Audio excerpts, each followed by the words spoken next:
What's up, everybody? Welcome to Podcast Now. I'm Alex. In this video, I want to talk a little bit about the comparisons of Life is Strange 1 and Double Exposure. So, I've seen a lot of talk about this, and I thought, well, actually, there was one thing that kind of put me over the edge. So, I saw a couple threads on Twitter talking about the comparisons, like who's who, and honestly, I think it's quite easy when you're playing Double Exposure to say, oh, this is this game's version of X character, right? And I want to go over a couple of those in this video. And, I thought about that and thought, okay, well, this could make an interesting topic. And then, then I kind of, put it away and said, whatever. But I actually just saw a post from Adnan, who we had on the live stream a few weeks ago, a great guy, honestly, great journalist on Twitter. And he posted this thing about Loretta, okay, who's a character that I think is actually quite solid, just underused in Double Exposure. So they say, fun fact, Loretta was originally created as someone struggling with confidence who looked up to Lucas, but she wasn't standing out. And his literal post says, so Loretta Rice was different from what we finally saw in Life is Strange Double Exposure.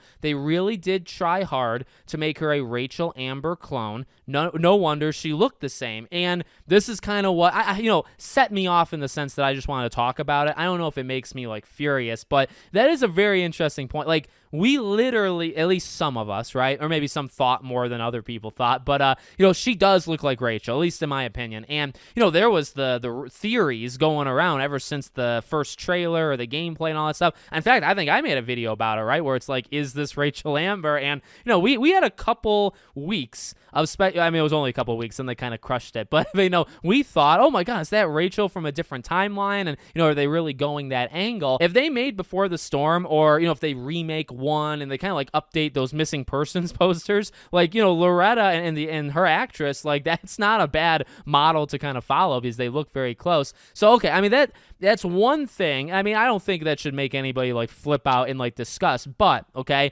the idea of that description. Now, they don't say what he said, right? They don't say, okay, well, we were trying to make her Rachel, but this is just another one that you can kind of add on everybody else. Some of them are just very much in your face, right? Like when Safi takes the role of Chloe in the bathroom, or when Lucas is saying the line that Jefferson tells Max, right? When you have those things, and then also you just look at character traits, right? Like Lucas is Jefferson and Safi is Chloe. Now, Safi's a different kind of personality than Chloe, but actually they're not too far apart and they definitely play the same kind of role. You have Maya, who, I've talked about in terms of I thought they were kind of doing something very cool with her, at least originally. It gave off the Rachel Amber vibes, but the cool thing about that mystery kind of element that Rachel did is you can do different things with it. You don't have to necessarily do the same thing. What they sadly, I think, did with Maya is introduce a cool idea that was already kind of done, and then they literally just did nothing with. I've had that discussion before where it's okay, well, with Maya, what actually happened? And the answer is well, kind of what they told us happened. Safi knew what happened with Maya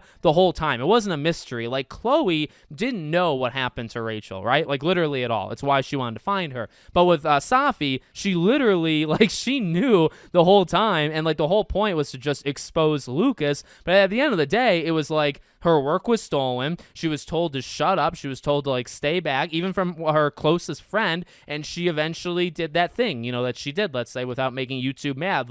That's it. There's actually no mystery. And, I think that this is kind of where I want to go, so to finish up the video, it kind of is a disappointing element in this game. Now, you can say if it's the most disappointing or if it ruined the game, didn't ruin the game for you, that's up to you. But, when you see, just using that as one example, or, okay, Lucas really comes off as a Jefferson, or, I saw some people point out where it's even, the idea of the Christmas party in episode 4, that's literally the end of the world party, right? The Vortex Club party is also in episode 4. The love interest episode or chapter in Double Exposure is chapter 3, right, at the bar. And then the love interest episode or chapter in Life is Strange 1 is also episode 3. So they really, this game very much was trying to stick close. And I guess, the more I think about it, the more I think, yeah, it probably wasn't the best idea. Here's the thing, right? When you bring Max back, and I've said this multiple times leading into the game, when you bring Max back,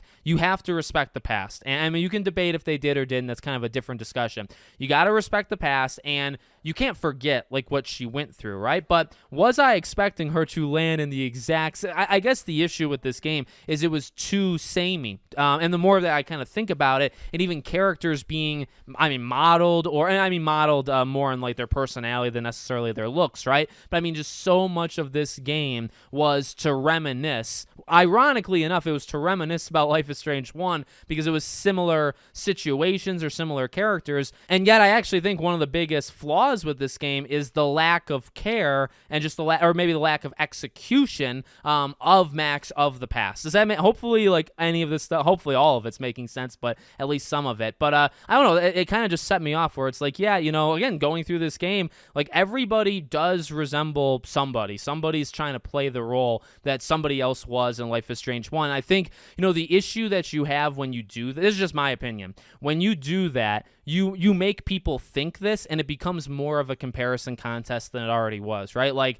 you're already working on a franchise with Max, okay? You're working on a game with Max that you didn't create, Max, right? So it's already, okay, well, how is and it's a direct sequel to Life is Strange 1, right? So naturally, I know maybe they would say you're not supposed to do this, but naturally I think people do this, and I would defend those people. You're going to compare Double Exposure to 1.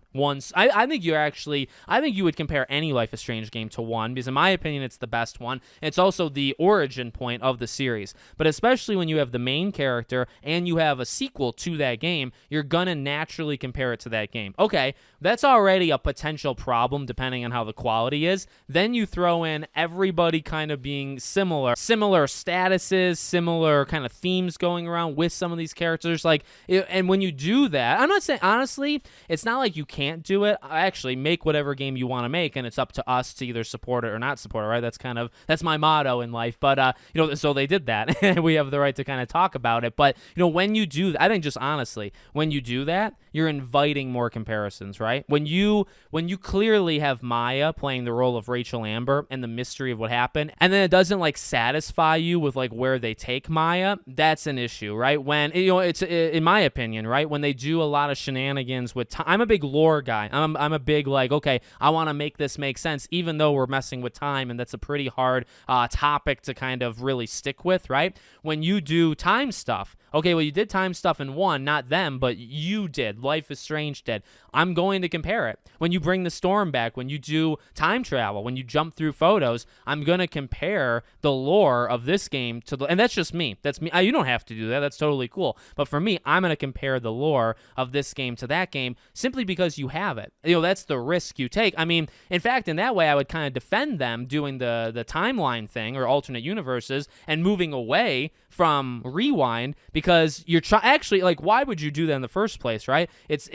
Part of it is probably to get away from comparisons. It's like, okay, well, this is our game. We want it to have a new power, but we want it to, come from the time travel stuff. And I actually think that's fine. I actually think that's quite smart, right? But then you play around with the photo thing anyway, and actually you can rewind time if Alderman catches you. So it's like, okay, well, now she does have it, so now I'm comparing it to 1 again, right? So, those are kind of, again, like, I know some of these videos tend to be pretty negative. I'm actually not all that negative on the game. I overall like the game, and I'll do a ranking video at the end of the year of all of the games I've played this year, and Life is Strange is on the list, and it's actually not that low. So, you'd be surprised, actually, but I just kind of wanted to throw this video together, see what you guys think. So let me know what you think in the comments. Make sure you subscribe to the channel, bell icon turned on. I hope to see you all on the next one.